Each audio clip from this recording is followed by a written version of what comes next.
কি নেতাজি নিয়ে বক্তব্য রাখছে, কারা নেতাজিকে নিয়ে বক্তব্য রাখছে? তৃণমূল কংগ্রেস জন্ম নিয়েছে কংগ্রেসের গর্ভ থেকে, যারা নেতাজি সুভাষচন্দ্র বসুকে বহিষ্কার করেছিলেন, কমিটি করতে দেননি। নেতাজি সুভাষচন্দ্র বসুকে কালিমা লিপ্ত করেছিলেন, নেতাজি সুভাষচন্দ্র বসু সম্পর্কে কুৎসিত মন্তব্য করেছিলেন। ভারতের কমিউনিস্ট পার্টির কি অবস্থান ছিল নেতাজি সম্পর্কে, এগুলো পশ্চিমবঙ্গের মানুষ জানেন। আমি আবার বলছি, নেতাজি নেতাদের নেতা। শ্যামাপ্রসাদ মুখার্জির ওপরে আক্রমণ করেছিল ফরওয়ার্ড ব্লকের গুন্ডারা। আমি নেতাজির নাম কোথাও বলিনি।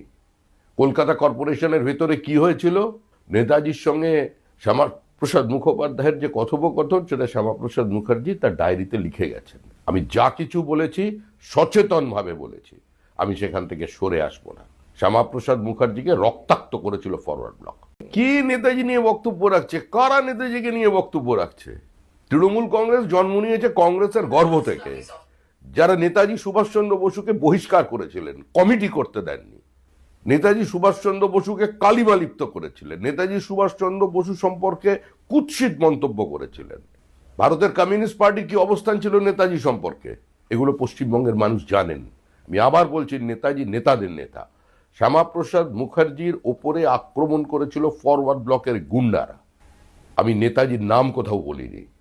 কলকাতা কর্পোরেশনের ভেতরে কি হয়েছিল, নেতাজির সঙ্গে শ্যামাপ্রসাদ মুখোপাধ্যায়ের যে কথোপকথন, সেটা শ্যামাপ্রসাদ মুখার্জি তার ডায়েরিতে লিখে গেছেন। আমি যা কিছু বলেছি সচেতনভাবে বলেছি, আমি সেখান থেকে সরে আসবো না। শ্যামাপ্রসাদ মুখার্জিকে রক্তাক্ত। PB news.